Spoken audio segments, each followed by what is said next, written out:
What's going on, everyone? Welcome back to the channel. It's been a while. I'm Captain Bridger, and we are back with something brand new for the channel. Over the last few months, I've gotten more and more into iRacing, so here we are, finally got the means of recording it. So we are at Southern National Motorsports Park with the street stocks. This is one of the final official races of the season, so I wanted to give it one more shot, see what I can do with this track. I've had some moderate success over the last few months at this track. I've walked away with a couple wins, and I've gotten a lot more comfortable with just getting around this track. So here we are at qualifying. I think my best lap here was a 15.64, I want to say. So trying to recreate that kind of speed now. Just for some reason all day today, turns 3 and 4 just weren't working with me. So for my first lap, I walk away with a 15.7, which isn't too bad. I sat on the pole for the first lap, and I thought, you know, it was going to be another one of those pole sitting positions for me. However, someone came in with a 15.5, which is absolutely nuts to me. You've just done a 15.7. I just never seen anyone get a 15.5 at this track in the rookie series. But we get second position to start the race. Not too shabby. I'm fine with that. I've been learning a lot more with not only just this track, but just this series. Definitely just need to have patience rather than the top position, because it's more or less a fucking demolition derby, so to speak. But that's your lineup right there to the left. See us sitting right there, that second position. And we're getting ready to race here at Southern National. B2, 40 laps. Alright guys, here we are, starting grid, sitting second position again. Now you see number 7 got a little eager. I don't know if he meant to do that on purpose or what. Honestly, it kind of gave me some bad vibes. I really didn't want this race to be a shit show. But I also got the vibe with him running a 15.5, then maybe this guy kind of knows what he's doing. Wasn't 100% sure. But just pacing around, getting ready to go. Always get kind of like the pre-race jitters, so to speak, even though I've been doing this for a few months now. I shouldn't really have those anymore, per se, but I just really wanted to have a strong finish to the race. Also, just wanted to have a quick disclaimer. The FPS that you see on the video here is definitely not what I am seeing while I'm racing. My computer is strong enough to run iRacing fairly well, but maybe not strong enough to both screen record and iRacing at the same time. So just what you see is not what I am seeing while I'm racing. Okay, Webb, here we go. Don't fuck this up. Green, green, green. So I got a pretty strong start to the race, but not strong enough to get past this number 7. I just let him underneath me here. What the fuck? First start, you are really bad, you know. You are a stupid motherfucker, son of a bitch. Judging by that guy's outburst, it sounds like someone may have gotten to him in the very first turn, which you can't win these races in the first turn, but I felt dumb because I didn't go back to actually look at what happened, but this guy, I think, had, I don't know, like a little rivalry with this other person in the race, which definitely was at the cost of everyone else in the field, and you'll see here in just a little bit what I mean.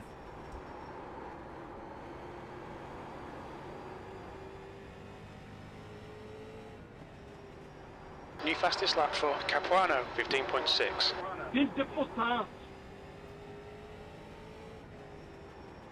B2. Filho de puta. Oh, calme-toi.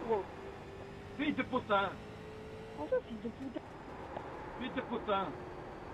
So I don't know what these two are saying to each other, but obviously they're shit-talking to each other.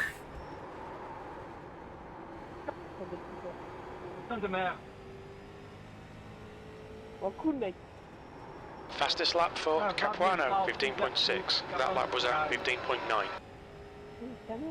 I gotta say though, in these first few laps, I felt a little worried that I wasn't going to be able to catch the leader just because he was running so fast. And after the race, looking at his stats, at least in the oval realm, he is a rookie. But whoever that guy is, hats off to him, because he was running lightning fast around this track.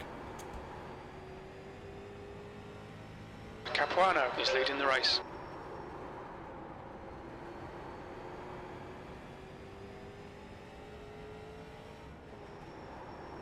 So that green and red car you see is that number 11 that obviously got turned around and wrecked in that very first lap. So we're coming up on them. So my thought process was at least maybe some lap traffic will slow number 7 down. That way I can get a little bit on top of him. But as you can see, it looks like he just cut underneath him. So there went those hopes.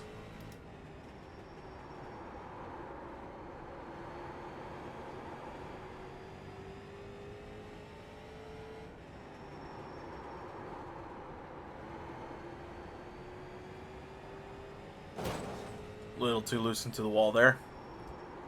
Alright, approaching our first wreck avoidance situation. Number 11 just kind of loses it, spins out, but thankfully it's just a very easy process to get around this one.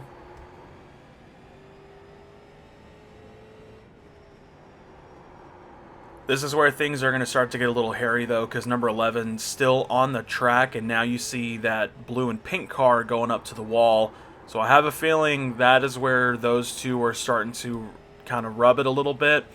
And pretty soon here it's going to start to cost the rest of the field. The gap 2. Alright, so hearing that going into the front stretch here, those two wreck out in turn 1, and it completely takes out our leader, and I get caught up in the middle of it as well. I get some not significant damage, but this is definitely going to be very tricky throughout the rest of the race, and then these two guys wreck up in front of me. So from here on out, it is an entirely new race.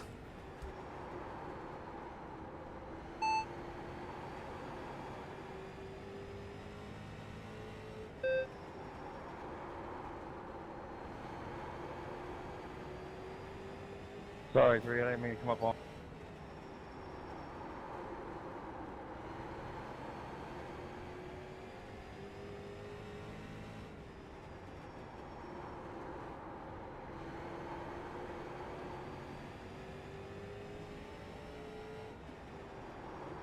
Your last lap time was 16.1.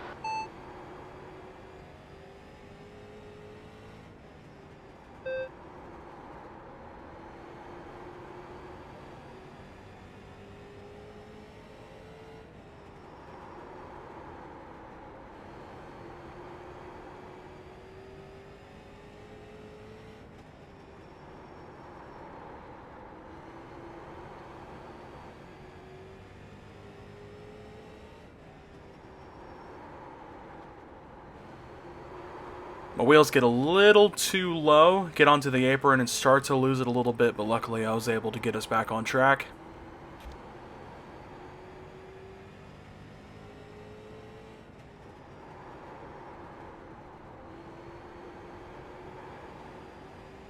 So it's becoming more apparent as we get deeper into this race that I can still probably get this car in the lead despite the damage that I have. And keep in mind, I still don't know what damage I have to the car. But despite all that, I'm still getting to the head of this number 4 because you can see he's been weaving all around the track, blocking me. But I still think if I find the right move, I can still get underneath him. And I almost get it right there. But as we come into turn 1, into turn 2 again, no matter what I'm doing, I also see this number 1 behind me. As you can see, he cut low right here. But he does kind of a boneheaded move. He tries to weave in between us, and I unintentionally clip his rear quarter panel, so we avoid him for now. But I also heard, I don't know if you heard it, my water temperature is creeping up, which is not a good sign, and I don't know how much I have left. There's about, at this point, I think 17 laps left, and I really don't know how much longer this car is going to last. Part of me is thinking to just throw in the towel, let the one pass me underneath, and just kind of ride this thing out until it blows. Or just maybe, like, I don't know if it's going to blow any second. But finally I decided, you know what, forget it. I'm just going to run this thing until I can't anymore. And if I can feel that it's going to blow, I'm just going to dispatch to the other drivers, let them know what's going on. But instead, I just kind of hold on tight. And here we go. Outside, your oil and water temperatures are high. You need to back off a little. It's still there. So you heard that message from my crew chief telling me to back off. Like I said, at this point, I'm just gonna kind of go until I can't anymore. And just like that, I end up taking the lead. And I'm very cautiously trying to finish out this race in the lead. So let's see what happens from here. That was a 16.4.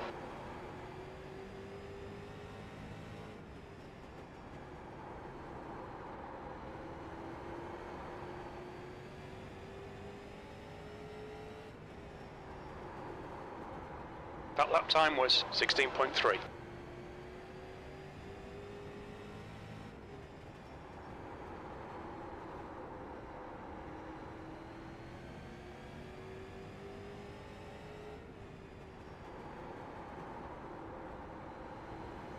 You're in the lead.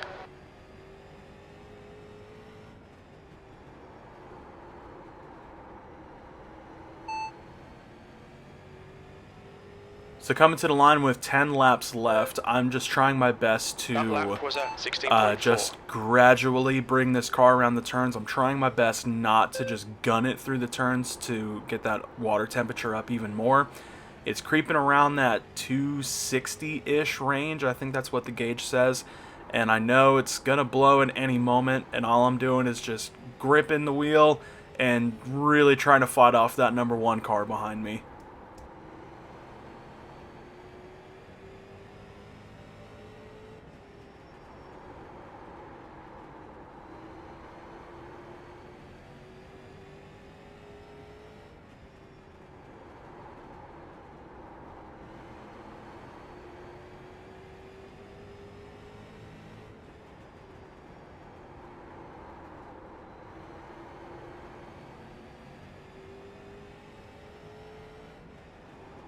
Car outside. Clear outside. At this point, I definitely know I'm losing speed due to just tire wear, and I'm sure, you know, the water temperature being through the roof isn't helping either.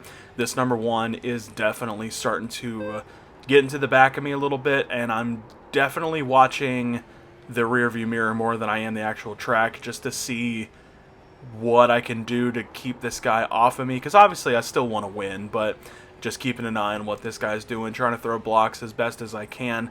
Coming to the line around turn 4, we'll have 4 laps to go from here.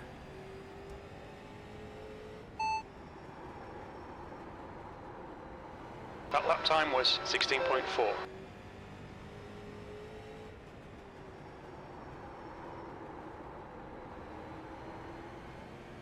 Got a car outside. Still there. Hold your line. Clear high. Car outside. Still there.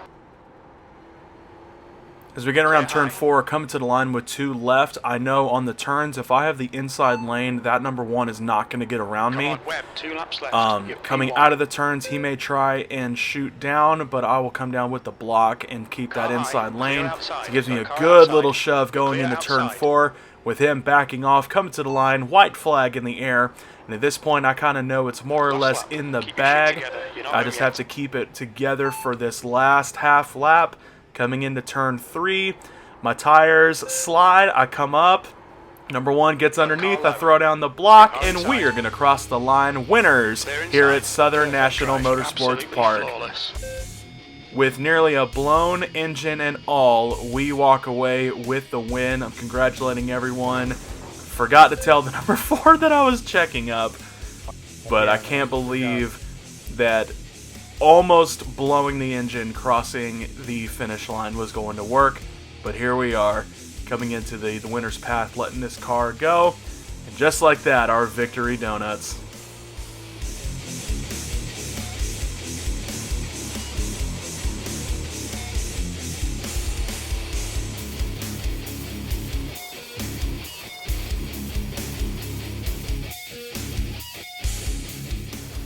And there goes the engine. So there you have it, y'all. Qualified second. Picked up the win here at Southern National. Picked up 94 iRating. Led 15 laps by the end of it. And still that number 7 that was leading the race ended up having the quickest lap. and he ended up disconnecting. I wonder what happened to him. Probably wrecked out at some point. But that's it, guys. Thank you for tuning in. I appreciate y'all watching. If you enjoyed the race, make sure to hit the like button, subscribe to the channel if you are new, and leave a comment down below. Let me know what you think. With that being said, y'all, I'm Captain Bridger, and we will see you all next time.